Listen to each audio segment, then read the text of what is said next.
let's talk about why the average American is fat, overweight, and broke and lazy, right? Let's just dissect this problem. Let's dissect some of the causes and what I believe to be some of the ways that we can start to move forward and progress in these different areas, right? So guys, your health and your finances are pretty intertwined. Not always do you find healthy people successful in their financial life or their financial dealings, but I would say there's a strong correlation between being healthy, being vital, being strong, physically and also mentally, and then having that also tie into your financial life, whether it's your career, business. So let's talk a little bit about what's causing us to be lazy and how that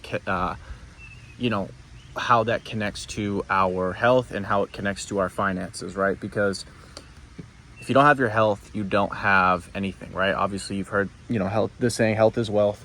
And then also, if your finances are not, good, you don't have any savings, you don't have any investments, you don't have a plan for your career to earn more, then that is also going to be problematic, because by default, we know that inflation will always be something that is occurring, on a yearly basis forever.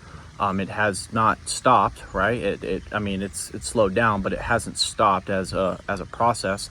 And then also, we know the situation with the housing market and everything along those lines, right? So I'm not going to get too political or economical, I'm not going to get too deep into politics or economics here. I'm going to try to keep it more on the individual and, what the stats show and what we can do about it. So,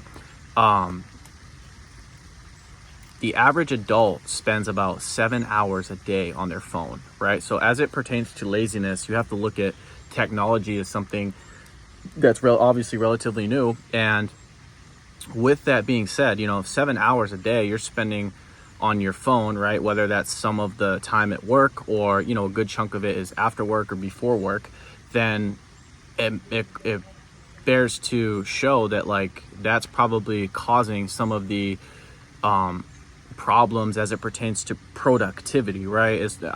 We can debate savings and investing in a bit, but pure productivity is being stifled because of technology, right? And unfortunately speaking, screen time can go into video games, it can go into Netflix and go into social media, scrolling, texting, games on your phone. There's so many different things that people get sucked into when it comes to their phone or just screen time in general, that it inhibits their productivity. And I believe one of the reasons why we're just not as productive is because we just have our phones readily available to us, right? And unfortunately, right, if you don't have any discipline or you don't really see the value in controlling your screen time, then you're just going to let your phone control you, and then obviously productivity goes down, and then you're not as active, you're not as motivated and willing to do the work that's required to get you to an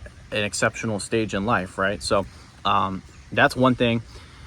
And also just the way the world is, we have evolved significantly over the course of our existence as a species, right? And in modern times, technology, everything that we've developed up to this point, the cities and the infrastructure and the water and the oil and gas and agriculture, everything included, makes life in a way sort of easier, to where our survival isn't dependent upon our ability to hunt, right? We have more systems in place. We have different production systems in place to ensure that we get enough food, that food's readily available.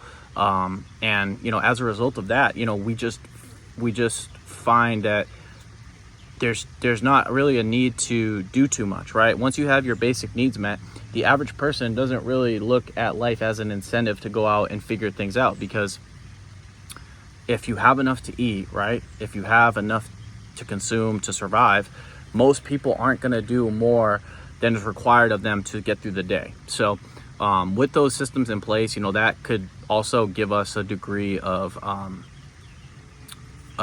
complacency, right? We just figure, hey, everything's good. The government, we have so many different food systems and production and transportation systems that we don't really need to move our bodies. We don't really need to figure things out or go out there and produce like we had to, for millions of years to survive to get to the next day. So that's also something that kind of, I believe, is also one of the foundations to, why we're struggling as a well, I'm talking about America, but really just the world in general. I mean, I know some countries are different, but why Americans are just so incompetent when it comes to their physicality, their finances, and just their overall sense of momentum and moving forward in direction in life. So that's something I think is very foundational.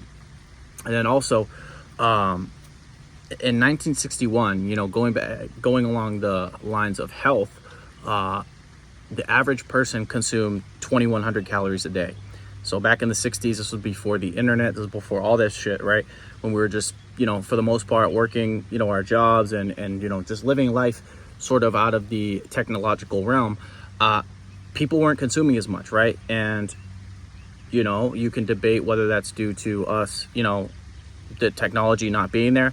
But nowadays, right, we consume an average, not all of us, but a good chunk of us consume an average of 3,600 calories a day.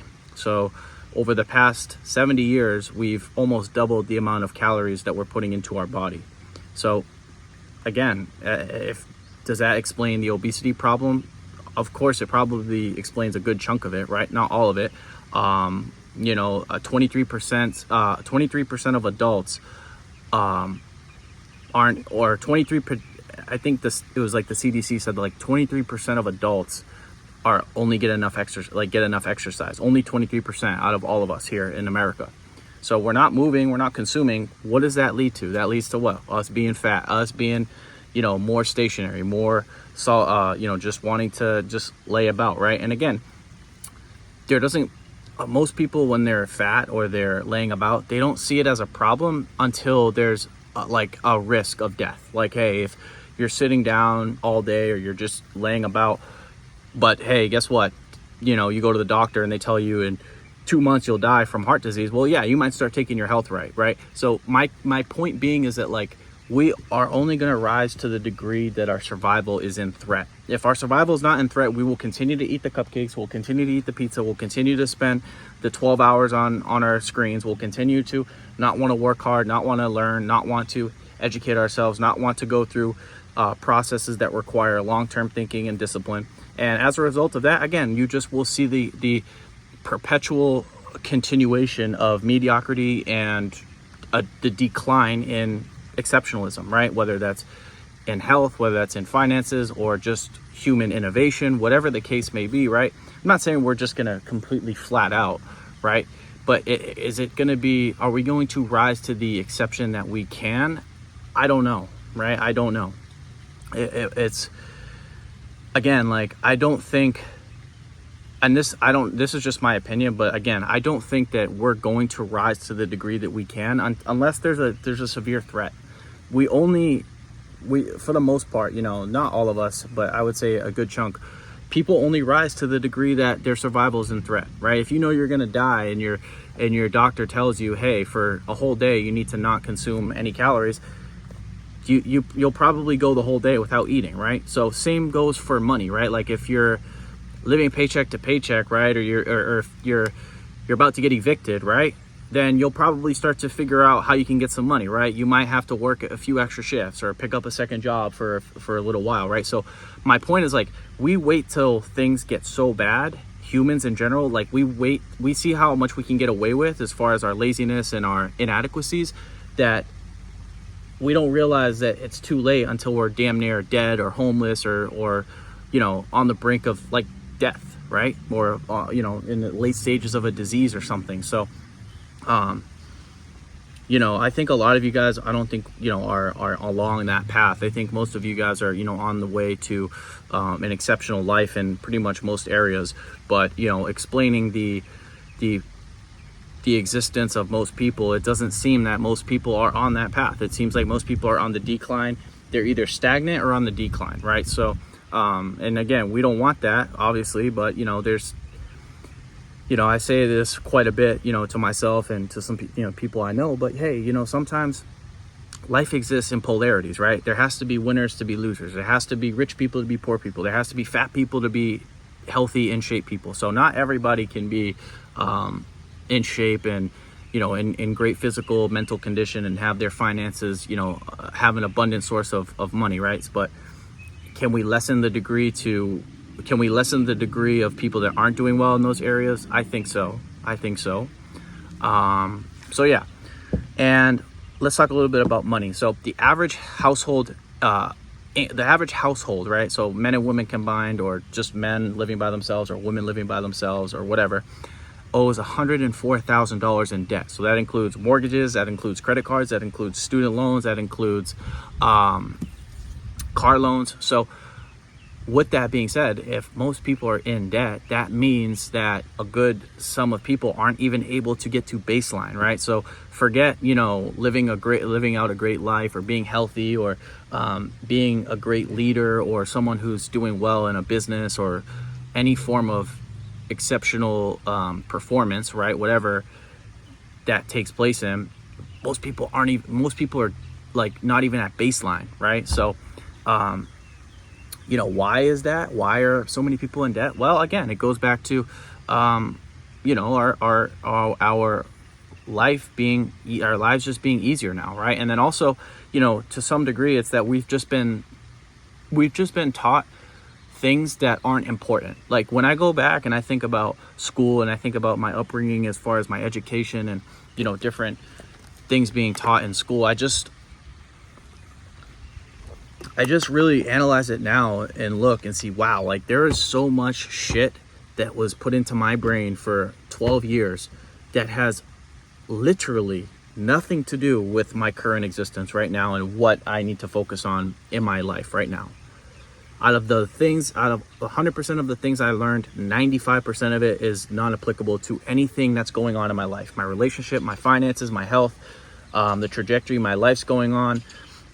Anything really, there's some obviously historical things that, maybe have some connection to now, but the thing is just, we're just not taught financial literacy. We're not taught how the human body works. We're not taught how to optimize our minds, right? We're just taught a bunch of factual things that keep us in a state of ignorance, so that we stay slaves. We stay just going to work every single day, being consumers, right? And again, that's what keeps most people stuck, right? They don't realize, oh shit, I'm just a slave. I'm a consumer, right? So that existence is what most people are swimming in. And unfortunately speaking, right, we don't have the tools, because we weren't given the tools, right, in our schooling, to be able to excel and live a life worth living, live a life that we want, right? That's beneficial for us in every way. So, you can look at that and kind of be like, damn, that sucks, and try to blame the teachers and blame the colleges and blame your parents too. Our parents are also part of that equation as well. Fatherlessness hasn't helped at all. Most kids are brought up by single mothers, right? And no offense, but fathers are better at raising kids, right? They're smarter. They teach the kids different values. That's not to say that women can't instill good values, but I would argue that the father is there to, set the kids straight, teach them the difficult realities of life. And unfortunately, we have a society where we're just soft. We don't have any resilience. We have no virtue. We have no values. We have no killer instinct to go out and figure things out. So, with all this being said, it's up to you to be able to look in the mirror. And, I don't like to really push this pick yourself up by the bootstrap sort of approach, but what other choice do you have? There's people that say don't pick yourself up by the bootstraps. Well, who else is going to pick you up by the bootstraps? The government's not going to pick you up by your bootstraps, right? And as far as like trying to change the world, right? Gandhi says it best: be the change you want to see in the world. So all these activists and people who are out there, on the streets and riots and virtue signaling and trying to reform different systems in the world, you are better off just figuring out your own life, getting your own finances together, getting your health in check, becoming well educated, becoming well versed, and having that be the antidote to the systems in life that unfortunately don't teach us the proper way to live a good life, right? So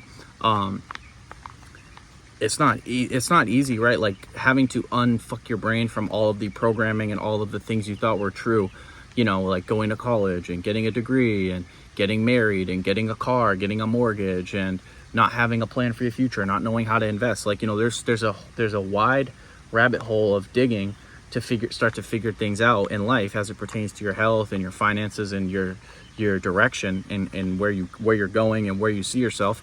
But what other choice do you have, right? No one's going to do the work for you.